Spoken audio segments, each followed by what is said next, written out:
మరి మీకు computer classes ఎంతమంది కూర్చోగలరు?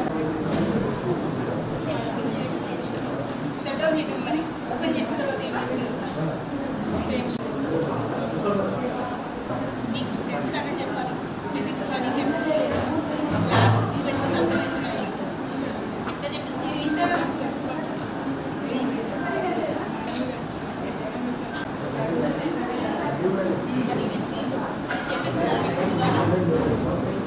రోజు వాడుతున్నారు.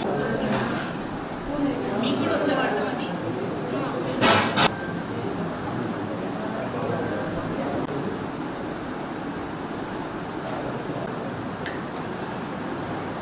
లైబ్రరీలో తీసుకుంటారు. సరే ఏం చదివారో చెప్పండి.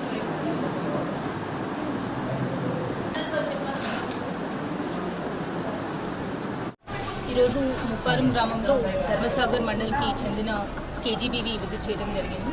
ఇక్కడ ఇంతకుముందు అమ్మ ఆదర్శ పాఠశాల కమిటీ కింద దాదాపు 7.5 lakhsతో వర్క్స్ ఏవైతే టేకప్ చేశామో అవి ఆల్మోస్ట్ ఫైనల్ స్టేజెస్లో ఉన్నాయి. అవి చెక్ చేయడం జరిగింది. అలానే రీసెంట్గా ఇక్కడ ఎంపీ ల్యాక్స్ ఫండ్స్ నుంచి కొత్తగా శాంక్షన్ అయిన వర్క్స్, ఎలక్ట్రికల్ వర్క్స్ అవ్వచ్చు, హైమాస్ లైట్ వర్క్స్ అవ్వచ్చు, ఇవన్నీ కూడా దాని గురించి ఫీజిబిలిటీ ఇవన్నీ చూడడం జరిగింది. అలానే రీసెంట్గా పంచాయతీరాజ్ డిపార్ట్మెంట్లో కూడా 25 lakhsతో అప్రోచ్ రోడ్ ఒకటి శాంక్షన్ చేసుకోవడం జరిగింది. అవన్నీ కూడా ఒకసారి ఇంజనీర్స్తో ఫీజిబిలిటీ చెక్ చేసుకొని అలానే స్కూల్లో ఉన్న ఫెసిలిటీస్, వాళ్ళకి ఉన్న ల్యాబ్ ఫెసిలిటీస్ అవ్వచ్చు, లైబ్రరీ అవ్వచ్చు, ఆర్ స్పోర్ట్స్ ఎక్విప్మెంట్ ఏవైతే ఉన్నాయో అవి చూసాము.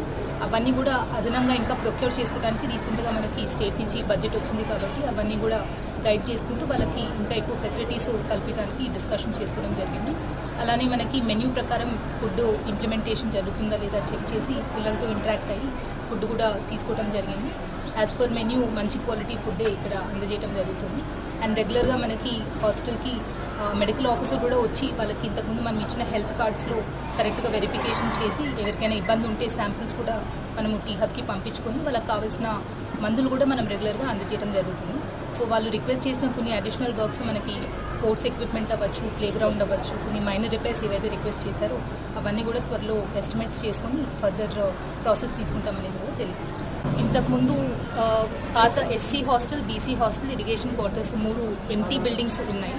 అవన్నీ కూడా మనకి present social welfare hostel Hunter రోడ్లో సిటీలో నడుస్తుంది కాబట్టి ఈ 3 బిల్డింగ్స్లో కలిపి 545 స్టూడెంట్స్ని షిఫ్ట్ చేసే అవకాశం ఉందా లేదా అనేది మనము సోషల్ వెల్ఫేర్ డీసీఓ గారు అలాంగ్ విత్ ఎంపీడీఓ అండ్ తహసీల్దార్ గారు ఒకసారి స్టడీ చేసి రిపోర్ట్ ఇస్తారు. ఈ కెపాసిటీ సఫిషియెంట్ ఉంటే దాని తర్వాత కన్సర్న్డ్ హెచ్ఓడీస్ నుంచి పర్మిషన్స్ తీసుకొని ఇక్కడికి షిఫ్ట్ చేసే ప్లాన్ మనం కన్సిడర్ చేస్తాం.